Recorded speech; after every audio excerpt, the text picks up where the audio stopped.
channel and would like to show your support, please click on the link below this video and become the patron of the Ushanka Show. For as little as $1, you can help us grow and create the new, interesting videos about the life in Soviet Union.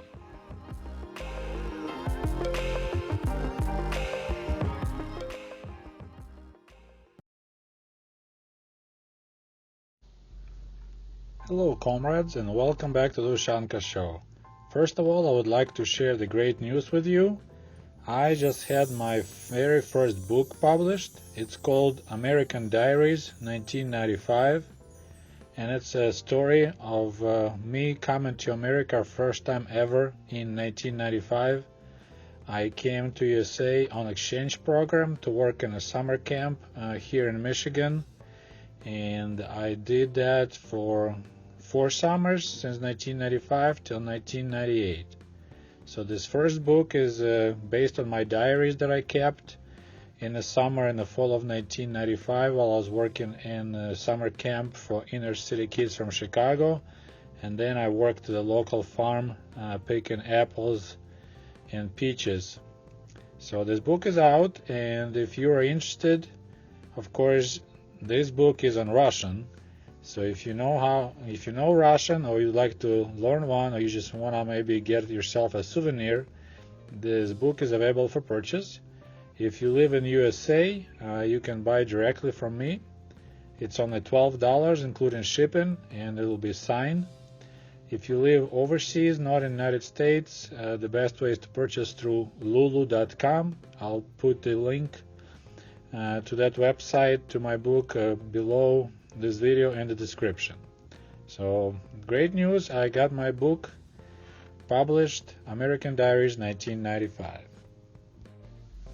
And now back to the life in the USSR, the story of the small boy named Serozha.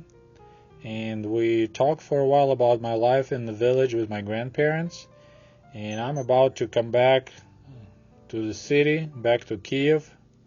But before we start our conversation about Soviet schools and Soviet kindergarten, I would like to dedicate this story about transportation, because the one part I missed is how my family and other families were getting from the cities to the villages. And I think it's a pretty interesting topic.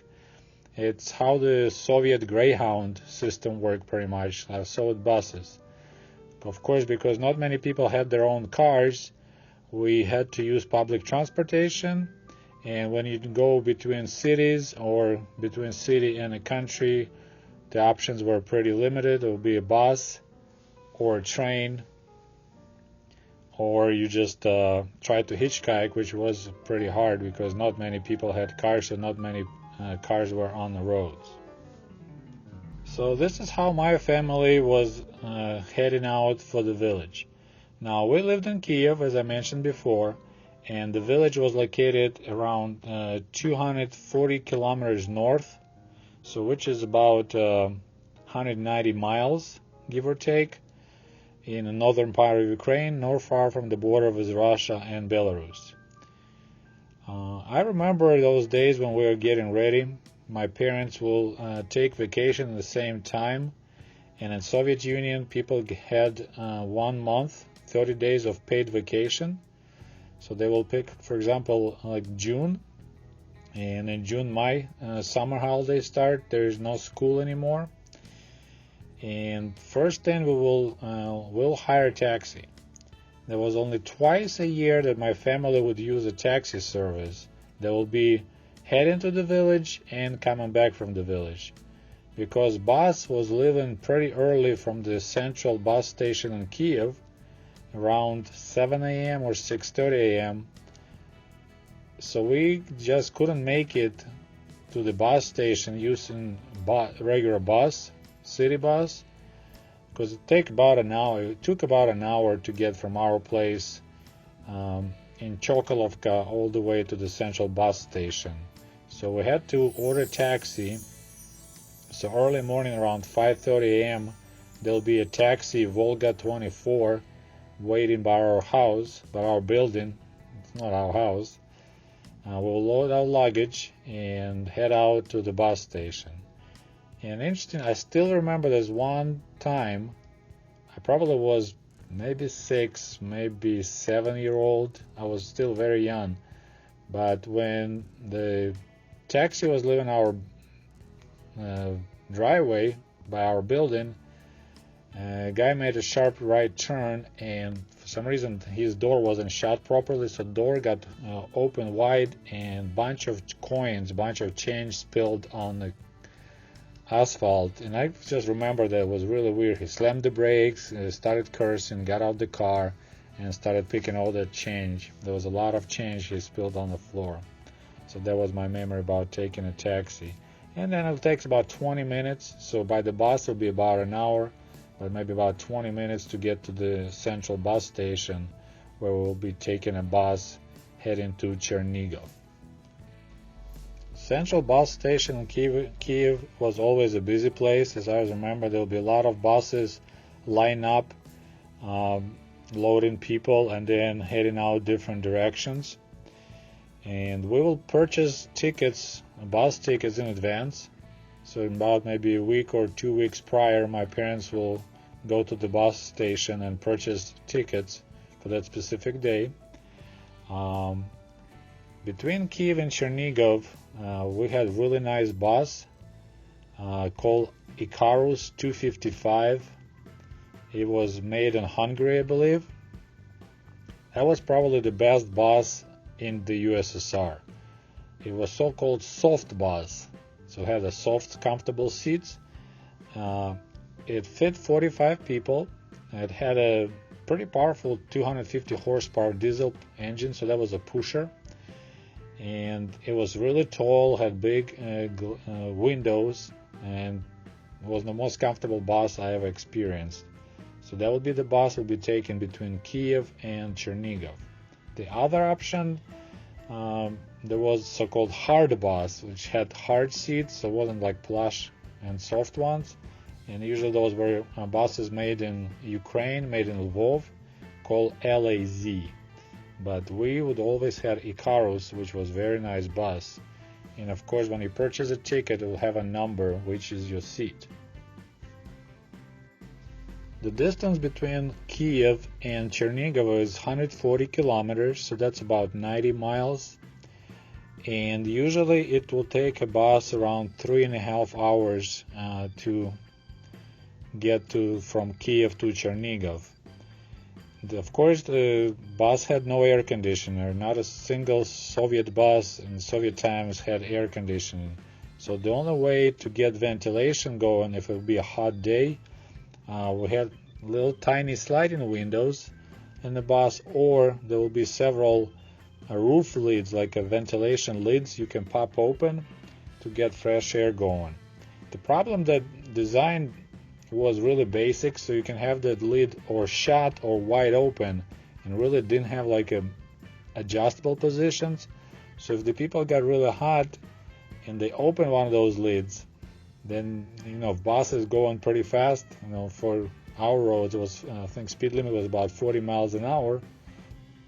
So the wind will be blowing pretty hard inside of the bus. So people sitting close by that vent, they'll get cold, so they'll try to shut the lid, and then people in the back will get too hot, so they coming back to open the lid.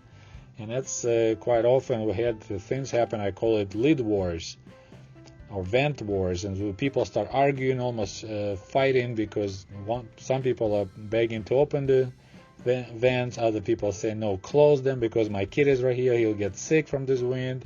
Maybe people will swap places. I remember one time a guy just covered himself with a jacket to stay protected from that wind, but that was the only way you can get ventilation going, is through the tiny windows, all those big lids on the top of the bus. So those 140 kilometers, 90 miles, it took so long to get from one place to another because our roads would be going through the villages. So it's like historical road connecting two cities, and the villages popped along the way. So every time every 10 kilometers or so be another village, and there'll be speed limit, let's say 25 miles an hour, so bus had to slow down, then pick up speed again for another 15-20 minutes and slow down again. So that's why we were moving so slowly. Then somewhere in the middle between Chernigov and Kiev, there was a bus stop for 30 minutes in a small town called Kozilets. And what I remember about that town, there was a small kind of sleepy bus station, and the bathrooms were the worst bathrooms I ever seen anywhere, or ever smelled, I would say, anywhere. I had to hold my breath, ran inside, use the bathroom, and run out because the stench was just terrible. And if you had to go number 2, you pretty much have to squat over the hole in the concrete floors. There'll be several holes and no private walls between, so you kind of squat next to the guy who is squatting. And of course you need to bring your own toilet paper, and there's other people coming in, they see you squatting while they doing number 1, taking a leak in this little concrete channel by the wall, which kind of naturally drains into the hole in the ground. And whoever was cleaning that place wasn't doing a really good job, and they were using a lot of chlorine dumping those holes, so it literally will make your eyes water to walk in that bathroom. So that's my memory. First stop on the way to the village, because I'll be very excited to go to the village for the summer break, and then was horrified because I had to use that bathroom.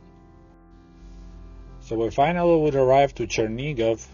It's a way smaller city. It's a very old, ancient city, Ukrainian city. And we'll arrive there about 11 a.m. and arrive to the central. Maybe there was the only bus station in Chernigov. And then we have to switch the bus. Now, next ride will be from Chernigov to Shors, which is more north, about another 70 miles north, 70 kilometers, about 50 miles. So once we arrived to Chernigov, we had to race inside of the bus station, get in a line and try to purchase tickets between Chernigov and Shors. And this time we'll be riding Soviet-made bus, LAZ, so-called hard bus. And those buses, they weren't as good as Icarus. They were more smaller size, could fit only 41 person, had hard seats, and had a 8-cylinder gas engine that had only 180 horsepower, so it was a pretty weak engine. The bus was called LAZ 695. So comfort level was way worse, and that bus was called Dushegubka. It's the same word that we use describing those gas chamber trucks that Nazi Germany used in the concentration camps, the sealed chambers that killed people with exhaust fumes. Well, this bus was doing that to people because the back seats would get so hot because the engine was right under them and ventilation was so horrible that bus was called Dushegubka. And of course, there would be another set of vent wars when people fighting opening lids or closing lids. So that'll be our next ride. Now Chernigov is a very cute town. Had a beautiful train station which is right next to the bus station, and the bathrooms were underground and they were a little bit better, less smelly. So that was my memories about hanging out in Chernigov, and we'll wait another couple of hours in that bus stop before we could hop on the next bus and head out to the town of Shors. So if we are lucky and manage to purchase tickets, and I want to mention, I never remember empty seats in these buses. Buses were always packed full, and sometimes the drivers were trying to make extra cash. They'll pick people along the way. There'll be people standing on the side of the road trying to catch a ride, and that was kind of illegal. So there'll be also controllers, and there are some spots on the highway that bus is supposed to be stopped, and the person will come in and check, make sure we have only proper passengers with tickets and that the driver doesn't make extra cash. But they still were doing it, picking up people along the way and make some extra money for themselves. So that will be around 5:30, 6 p.m. when we finally arrive to the town of Shores. There'll be even smaller bus station, and again my parents had to run inside, get in the line, and purchase tickets for the final push, final ride, which is about 30 kilometers, around 20 miles, to get to the village. Well, in this place, they would be selling as many tickets as they could. There would be no seat numbers assigned, and just try to get in the bus. So that bus also will be LAZ, will be packed full. People will be just cramming themselves as hard as they could. And of course, we had bags because we're going for the whole month for the vacation. And that'll be our final 1 hour ride from Shores to the village. So about 12 hours later, so it'll be around 6 p.m. we will finally arrive to the village. So to cover the distance of 190 miles, we will spend all day from early morning hopping a taxi in Kiev, and we finally get to the village around 6 p.m. Extremely tired, sweaty from stuffy bus ride, but we'll be fine on the village. Then of course when vacation is over and time to go home, there'll be another whole day project going back. We have to hop on the bus, walk about 2 miles to the little bus stop in the village, ride it again on the buses, and then we'll take another taxi ride when we're back in Kiev, because all the heavy bags will be way too hard to use the city bus. So that's how the project of going to the village to cover this funny distance of 190 miles. These days things changed a lot. Central bus station in Kiev is no more. People who go in that direction north of Kiev to Chernihiv and other areas, they just go to the outskirts of Kiev, and that's where a lot of private buses like Sprinter passenger vans sitting there. You pay the money. Those vans are flying fast, and now if I want to go from Kiev to the village, it takes about 4 to 5 hours max. It's really fast, really easy. It's way more expensive, but it killed the state-owned bus lines. As I said, the Kiev bus station is no more, and every time I drive by that small bus station in Shores, which is now named Snovsk, they changed the name back to original pre-revolution name. That bus station looks very sad, almost abandoned. And I remember it was always packed. There was always people there, old grandmas coming from bazaar. There was people from early morning till late evening, and now it's like literally empty. Hardly any buses going around, and everyone is having their own car or take those private charter shuttles that take you way faster from one place to another. And also I forgot to mention that later on, in middle of 80s, they actually opened direct bus ride from Kiev all the way to Shores using Icarus bus. So it made our life way easier. We didn't have to be stuck in Chernihiv and try to buy tickets again. We'll just get on the bus in Kiev at about 7 a.m. or 8 a.m. and then we arrive right into Shores 5 hours later or so, and then we have to just hop on the bus from the Shores, town of Shores, into the village. But before that, there was really hard day to get from one place to another. Well, so that's a story about Soviet public transportation, how we used the buses to get from Kiev to the village. I also planning to make a video about trains, but that'll be my next video. Thank you very much. Have a good day. Goodbye.